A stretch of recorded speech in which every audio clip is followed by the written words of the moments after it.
Some houses aren't just haunted, they're alive. They watch you, they learn you, and when they're ready, they consume you. This is the story of the Ashbourne Estate, a house so cursed that those who entered were never the same again. Its halls whisper secrets, its walls drip with shadows, and its heart, well, its heart is still beating.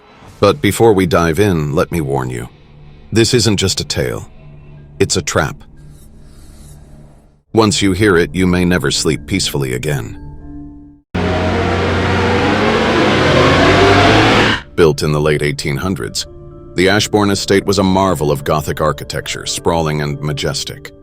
But the beauty hid its darkness. Its first owner, Samuel Ashbourne, was a recluse obsessed with immortality. Neighbors whispered of strange rituals, of screams echoing from the basement.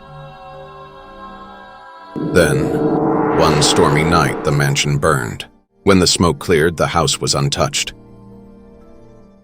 From that moment, the land was cursed. No family stayed for more than a month. Until one did.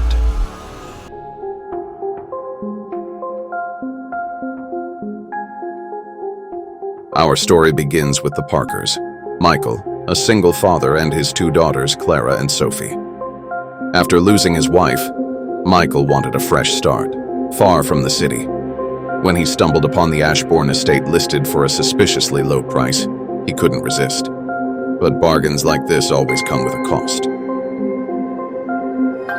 The first night was quiet, almost too quiet.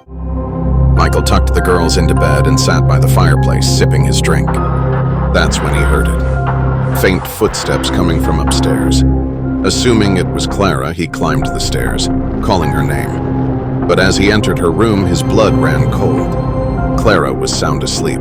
The footsteps continued, coming from the attic.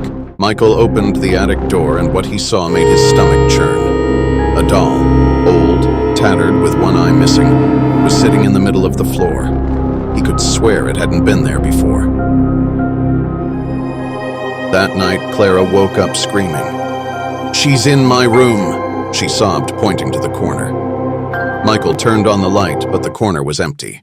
He brushed it off as a nightmare, but Clara wasn't convinced.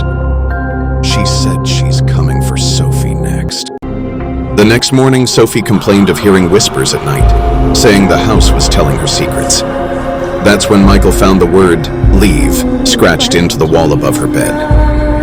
And that's it for now. Part 1 ends here, but this is just the beginning. If you want to know what happens next, make sure to like the video. Part 2 is coming soon, and you won't want to miss it. Stay tuned for the terrifying continuation. Are you brave enough to hear more chilling tales like this? Subscribe now and join the journey into the darkest corners of the human mind. Remember, some doors are better left unopened.